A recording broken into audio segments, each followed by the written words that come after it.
गरुड़ पुराण के रहस्य, एपिसोड 14, नरक का रहस्य। इन कथाओं का असली संदेश क्या है?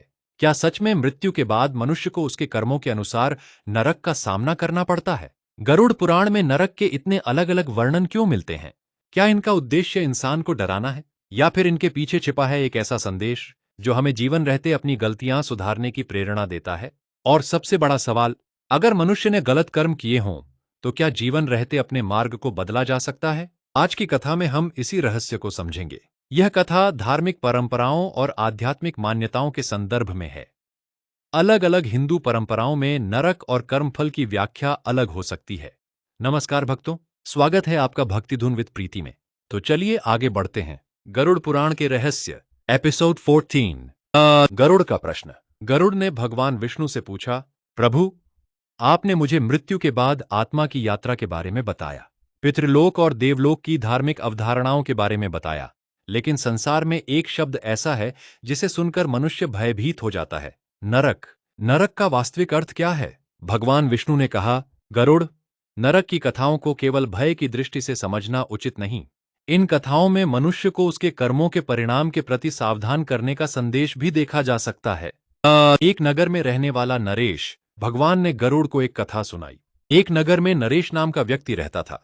वह बहुत बुद्धिमान था, उसके पास धन भी था, व्यापार भी अच्छा था, लेकिन उसकी एक बड़ी कमजोरी थी।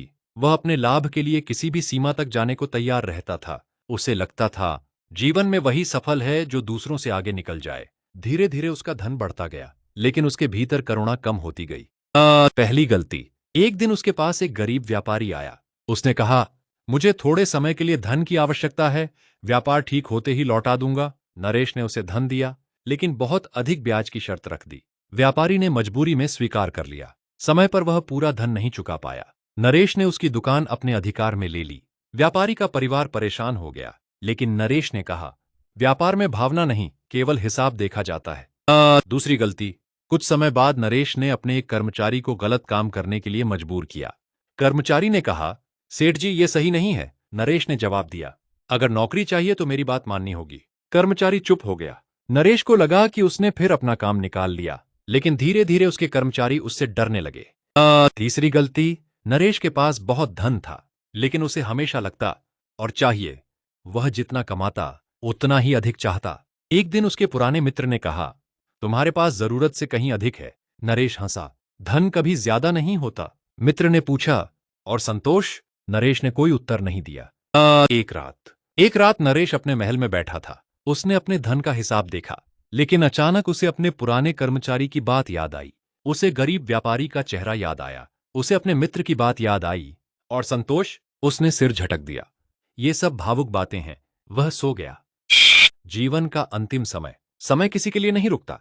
नरेश वृद्ध हुआ। एक दिन वह गंभीर रूप से बीमार पड़ गया। उसके आसपास उसका परिवार था। उसने अपने बड़े बेटे से कहा, मेरी सारी संपत्ति संभाल कर रखना। बेटे ने पूछा, पिताजी, क्या आपको किसी चीज की आवश्यकता है? नरेश कुछ देर चुप रहा, फिर बोला, मुझे नहीं पता। पहली बार उसे लगा, जिस धन को पाने के लिए उसने जीवन भर दौड़ लगाई, आज वही धन उसके सामने पड़ा था, लेकिन वह उसे अपने साथ नहीं ले जा सकता था।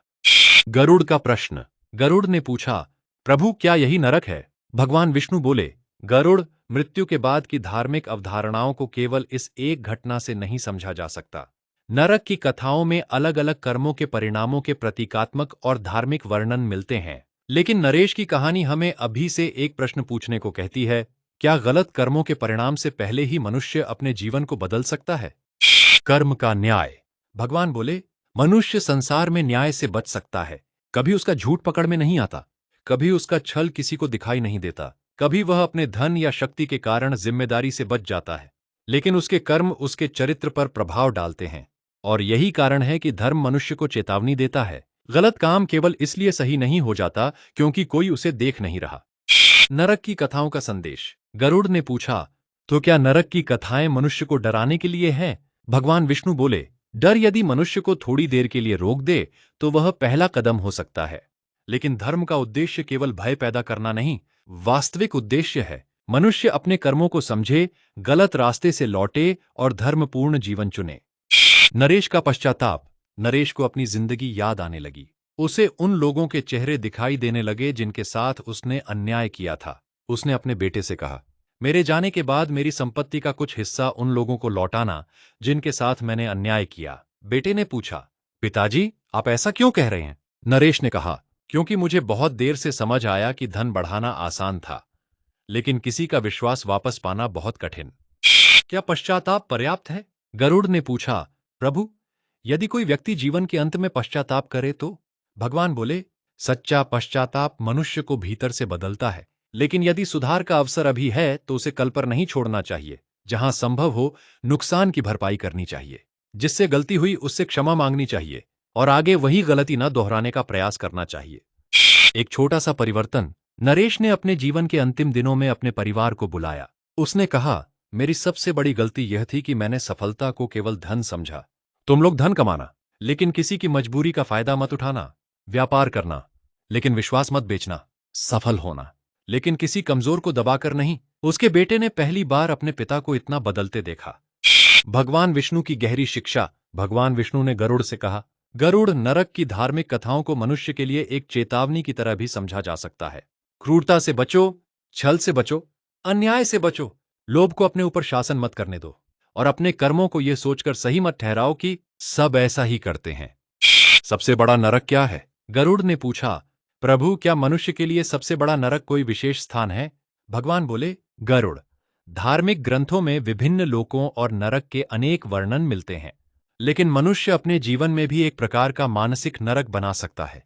अत्यधिक क्रोध, लोभ, ईर्ष्या, अहंकार और द्वेष, इनमें फंसा मनुष्य सुख होते हुए भी अशांत रह सकता है, और इसके विपरीत सत्य, करुणा, संतोष और सेवा मनुष्य के जीवन में शांति ला सकते हैं। नरेश की अंतिम सीख। अपने जीवन के अंतिम दिनों में नरेश ने अपने बेटे से कहा, अगर मेरे जीवन से कुछ सीखना है तो मेरी संपत्ति मत देखना, मेरी गलतियां देखना। जहां मैंने गलत किया वहां तुम सही करना। मैंने जहां किसी को दुख दिया वहां तुम किसी की सहायता करना। उसकी आंखें बंद हो गईं, लेकिन इस बार उसके परिवार के पास केवल धन की विरासत नहीं थी, एक सीख भी थी, कर्मों की विरासत। समय बीत गया। नरेश का बेटा अपने पिता के व्यापार को संभालने लगा, लेकिन उसने कई नियम बदल दिए। गलत तौल बंद करवाई, कर्मचारियों के साथ उचित व्यवहार शुरू किया, गरीब ग्राहकों के लिए सहायता की व्यवस्था की और हर वर्ष अपने पिता की स्मृति में जरूरतमंदों की सहायता करने लगा। उसने कहा, मैं अपने पिता की गलतियों को दोहराकर उनकी विरासत नहीं बनाऊंगा। यही है आज का रहस्य। भक्तों, गरुड़ पुराण से जुड़ी नरक की कथाएं अलग अलग धार्मिक परंपराओं में अलग रूपों में समझी जाती हैं। इनका उद्देश्य केवल भय पैदा करना मानना अधूरा होगा। इनमें एक महत्वपूर्ण नैतिक संदेश भी देखा जा सकता है। कर्म का प्रभाव होता है, इसलिए आज ही अपने जीवन पर विचार कीजिए। क्या कोई ऐसा व्यवहार है जिसे बदलना चाहिए? क्या किसी से माफी मांगनी चाहिए? क्या किसी का हक लौटाना चाहिए? क्या किसी जरूरतमंद की सहायता की जा सकती है? तो कल का इंतजार मत कीजिए। आज की सबसे बड़ी सीख, नरक से बचने की सबसे अच्छी तैयारी मृत्यु के बाद नहीं, जीवन रहते शुरू होती है।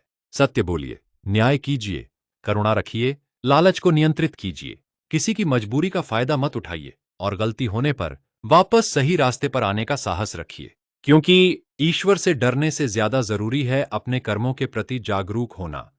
एपिसोड 15 का बड़ा रहस्य। लेकिन भक्तों, गरुड़ का अगला प्रश्न और भी गहरा है। अगर मनुष्य के कर्मों का धार्मिक परंपराओं में इतना महत्व है, तो क्या मृत्यु के बाद कर्मों का लेखा जोखा भी माना गया है? कौन लिखता है यह लेखा? धर्मराज और चित्रगुप्त की धार्मिक कथा का वास्तविक संदेश क्या है? क्या चित्रगुप्त को केवल एक लेखा रखने वाले देवता के रूप में समझना चाहिए, या उनके माध्यम से मनुष्य को अपने हर कर्म के प्रति सजग रहने की शिक्षा दी गई है? अगले भाग में जानेंगे। एपिसोड 15, चित्रगुप्त का रहस्य। क्या हर कर्म का लेखा रखा जाता है? अगर आपको गरुड़ पुराण के रहस्यों की यह श्रृंखला पसंद आ रही है तो भक्ति धून विद प्रीति को सब्सक्राइब करें। कमेंट में लिखें, हे प्रभु, मेरे कर्म सदैव अच्छे रहें। राधे राधे। जय श्री कृष्ण। एवं नमो भगवते वासुदेवाय।